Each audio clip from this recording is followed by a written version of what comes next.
রংপুর সদর উপজেলার হরিদেবপুর ইউনিয়নের ৫ নং ওয়ার্ডের কিসামাত হরকুল্লি মাঝাপাড়া আব্দুস সাত্তারের বাড়ি থেকে কুশিয়ারদোলার ব্রিজ পর্যন্ত ১০৫০ ফিট রাস্তার কাদাপানি মুক্ত করতে ইটসলিংয়ের নির্মাণ কাজ শুরু হয়েছে।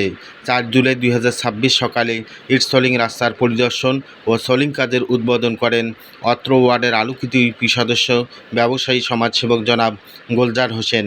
এ সময় অন্যান্যদের মধ্যে উপস্থিত ছিলেন ওয়ার্ড বিএনপির সভাপতি আইনাল হোসেন, সমাজসেবক দীনেশ চন্দ্র রায়, মনিরুজ্জামান সহ অঞ্চলের গণ্যমান্য ব্যক্তিবর্গ। সলিং কাজের উদ্বোধনের সময় ইউপি সদস্য গোলজার হোসেন বলেন, আমার ওয়ার্ডে কাদাযুক্ত কোনো সড়ক নেই। আমি সরকারি বেসরকারি নিজস্ব অর্থায়নে ওয়ার্ডের সকল রাস্তা কাদামুক্ত করতে পাকাকরণ সহ ইটসলিং রাস্তার নির্মাণ করেছি। উপজেলার হরিদেবপুর ইউনিয়নের ৫ নম্বর ওয়ার্ডের আমি একজন বাসিন্দার।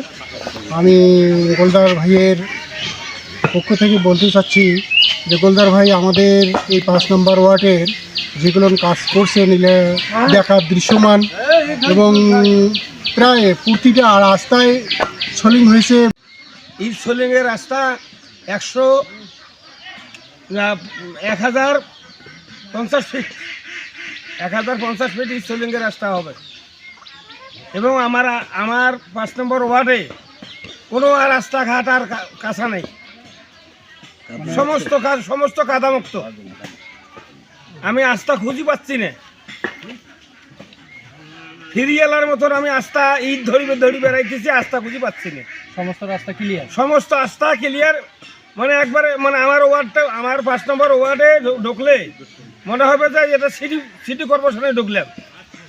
আমার ওয়ার্ডে কালভার্ট, ইটসলিংয়ের রাস্তা, কোনো আমার ওয়ার্ডের মানুষ কাদামুক্ত। আমার ওয়ার্ডে আর কাঁচা রাস্তা নাই।